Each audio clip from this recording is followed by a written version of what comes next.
Nagtaas ng Code White ng DOH para sa pista ng Jesus Nazareno. Sa pagpupugay o pahalik kung saan tuloy-tuloy ang pila ng mga namamanata, may ilang emergency ng tinugunan. Mula sa Quirino Grandstand, may live report si Katrina Son. Katrina? Atom, kahit may pag-ulan ay hindi ito ininda ng mga nakapilang depoto sa pahalik o pagpupugay sa Poong Jesus Nazareno dito sa Quirino Grandstand sa Maynila. Sa pila pa lang, taimtim nang nagdarasal ang ilang namamanata. May nais ipagpasalamat ang paggaling mula sa karamdaman.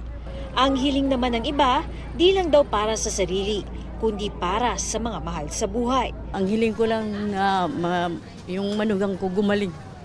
Makarecover ba siya? Kasi siya, October 15 siya na-stroke. Hanggang ngayon, yung katawan lang, yung isa lang. Alam mo na pag na-stroke.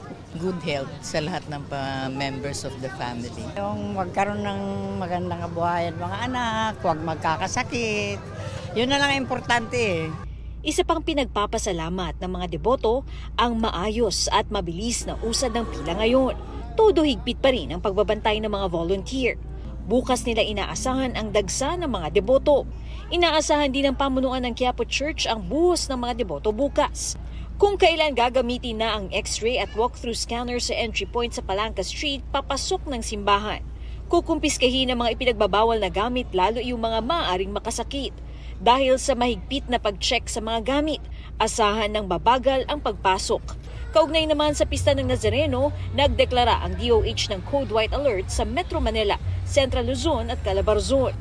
Nagtalaga rin daw ng mahigit 200 medical personnel sa ruta ng Andas para sa mga mangangailangan ng atensyong medikal.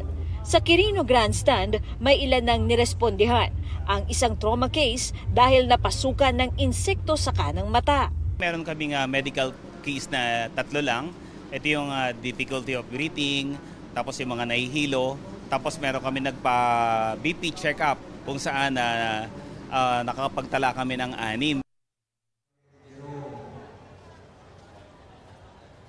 Atom, sa ngayon naman ay tuloy-tuloy ang ginagawang pag-iensayo ng mga magpo-perform para sa program bukas. As of 9 p.m. Atom ay umabot na sa 10,000 ang mga deboto na nagpunta rito sa Quirino Grandstand sa Maynila. At may paalala rin ng MMDA na sa mga pupunta rito dapat siguraduhin daw na handa pumila, nakakain na at nakainom na ng gamot kung kinakailangan. Atom?